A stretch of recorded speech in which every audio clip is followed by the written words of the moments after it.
हमारा एनसीईआरटी का क्वेश्चन है कि हमें विथाउट लॉन्ग डिवीजन मेथड को परफॉर्म करें फाइंड करना है कि जो हमारी रैशनल नंबर है वो नॉन टर्मिनेटिंग डेसिमल एक्सपेंशन है कि टर्मिनेटिंग डेसिमल एक्सपेंशन है।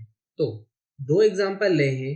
अब इसमें मेन फंडामेंटल थिंग क्या रहती है कि अगर डेसिमल एक्सपेंशन जो हमारा टर्मिनेटिंग है कि नॉन टर्मिनेटिंग रिपीटिंग है वो बताना है, तो उसके लिए अगर rational number p upon q के फॉर्म में है और जो q वैल्यू है उसको अगर हमने 2 की पावर n और 5 की पावर m के फॉर्म में रिप्रेजेंट कर लिया, अगर कर लिया तो वो हो जाएगी टर्मिनेटिंग, और नहीं कर पाए तो वो हो जाएगी non terminating and repeating.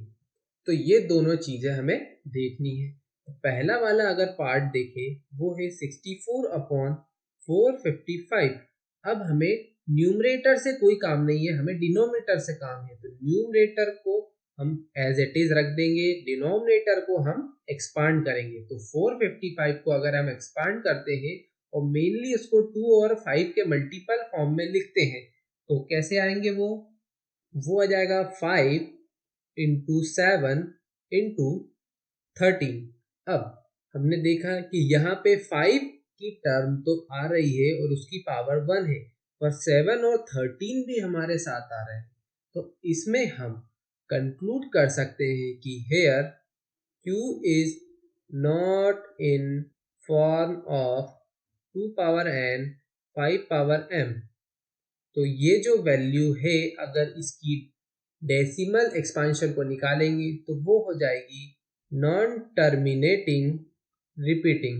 Same इस टाइप से अगर हम अगले वाले एग्जाम्पल को देखते हैं तो 129 2 square into 5 power 7 into 7 power 5। अब यहाँ पे ऑलरेडी हमें एक्सपैंड करा हुआ दिया है, पर अगर हम इस नंबर को देखें तो यहाँ पे 7 की टर्म भी एक एक्स्ट्रा आ रही है। तो ये भी हमारी जो q है वो 2 पावर n 5 पावर m के फॉर्म में नहीं है। तो सेम इसी टाइप से ये भी नॉन टर्मिनेटिंग एंड रिपीटिंग की कैटेगरी में आ जाएगा।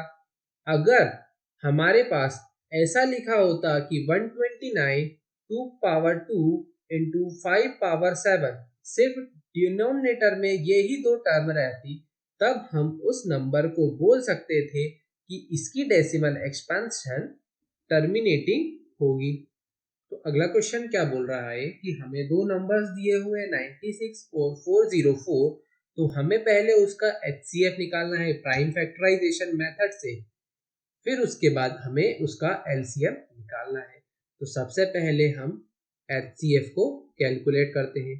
तो HCF कैलकुलेट करने के लिए अगर हम प्राइम फैक्टराइजेशन की हेल्प से 96 को फैक्टराइज करें, इसको तोड़ें, तो ये आ जाएगा हमारे पास 2 पावर 5 इंटू 3 के इक्वल। और इसी टाइप से अगर हम 404 को एक्सपैंड करें तो ये आ जाएगा 2 पावर 2 इंटू 101 के इक्वल। अब हमने देखा कि इन दोनों के बीच में 2 पावर 2 जो है वो कॉमन निकल सकता है। तो इन दोनों के बीच में अगर 2 पावर 2 कॉमन को निकाले यानी कि 4 को निकाले तो यही जो हमारी वैल्यू है वो हमारी HCF हो जाएगी। तो हमारी HCF हो गई, so HCF of 96, 404 is equal to 4। ना LCM को कैलकुलेट करने के लिए हमारे पास फॉर्मूला है A into B is equal to HCF of A comma B into LCM of A comma B. अब इसको हम हमारे LCM फाइंड करने के फॉर्मूले के हेल्प से मॉडिफाई कर लेते हैं। LCM of 96, 404 is equal to 96 into 404 upon HCF of 96, 404। 96 into 404 upon 4, इसको हम डिवाइड करेंगे तो ये आ जाएगा 101, और 101 इंटू 96 आ गया हमारे पास 9696 के इक्वल। तो finally LCM of 96,404 is equal to 9696. तो नेक्स्ट क्वेश्चन है, check whether 6 power n can end with digit 0 for any natural number n. तो अब हमें प्रूफ करना है कि अगर हम 6 पावर n में n की कोई भी वैल्यू नेचुरल नंबर पुट करते हैं तो वो डिजिट 0 से एंड होगा कि नहीं.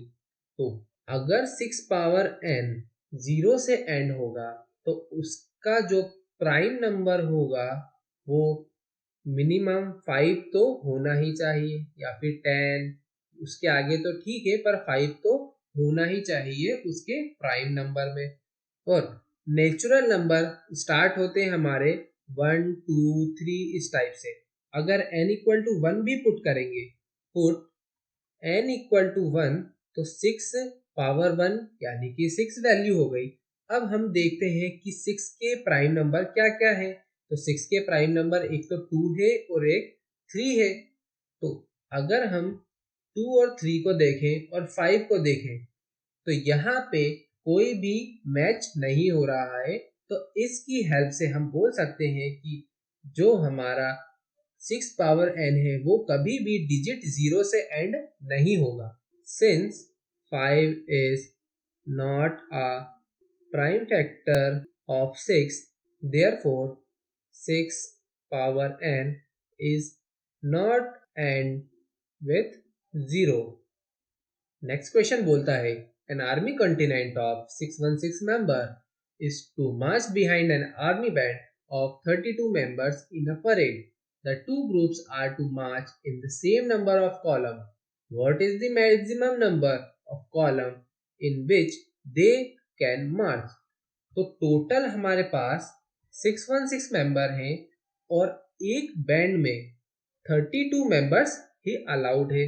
और अगर हमें मैक्सिमम नंबर ऑफ कॉलम्स को फाइंड करना है इस 616 मेंबर्स के लिए तो हमें HCF को कैलकुलेट करना पड़ेगा. किसके रिगार्डिंग? 616 और 32 मेंबर्स की बीच में. क्यों?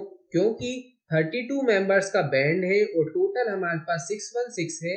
तो हम देख सकते हैं कि कितने बैंड बन सकते हैं हमारे पास इन मेंबर्स की हेल्प से. तो हम उन्हें कॉलम में डिस्ट्रीब्यूट कर दें. तो सबसे पहले हम HCF को कैलकुलेट करेंगे. तो HCF को कैलकुलेट करने के लिए यूक्लिड डिवीजन मेथड की हेल्प से फाइंड करते हैं. तो dividend equal to quotient into divisor plus remainder. अब इसकी हेल्प से हम पहले वैल्यूज को पुट करते हैं. तो 616 इक्वल टू 32 इनटू, अब हम वैल्यू को फाइंड करते हैं. 616 यहाँ पे आ गया 32. अब हम डिवाइड करेंगे 32 लास्ट में रिमाइंडर बचा 8. अब कोशेंट हो गया 19 प्लस रिमाइंडर हो गया 8. जब तक कि हम अगली स्टेप में वापस जाते हैं, क्यों? क्योंकि अभी हमारा रिमाइंडर 0 नहीं हुआ है. तो अगली स्टेप में हम जंप करते हैं. तो अगली स्टेप में जो भी हमारा डिवाइजर है वो हमारा डिविडेंड बन जाएगा और जो हमारा रिमाइंडर है वो हमारा डिवाइजर बन जाएगा. हमें पता है 8 इंटू 4 होता है 32 और फाइनली रिमाइंडर आ गया 0 और रिमाइंडर 0 आ गया, कोशेंट आ गया 4 प्लस 0. अब जब भी रिमाइंडर 0 आ जाता है तो जो फाइनल डिवाइजर की वैल्यू रहती है वही हमारा HCF होता है. तो HCF ऑफ 616, 32 आ गया हमारे पास 8 के इक्वल. तो जो मैक्सिमम नंबर ऑफ कॉलम हमारे मार्च में रहेगी वो 8 के इक्वल रहेगी. क्या लिखेंगे हम? Therefore the maximum number of column in the parade is 8. तो बच्चों, हमने इस रियल नंबर चैप्टर के सारे NCERT के इंपॉर्टेंट क्वेश्चंस को डिस्कस करा है और नेक्स्ट वीडियो में हम चैप्टर नंबर 2 के सारे इंपॉर्टेंट NCERT क्वेश्चंस को डिस्कस करेंगे. See you in the next video.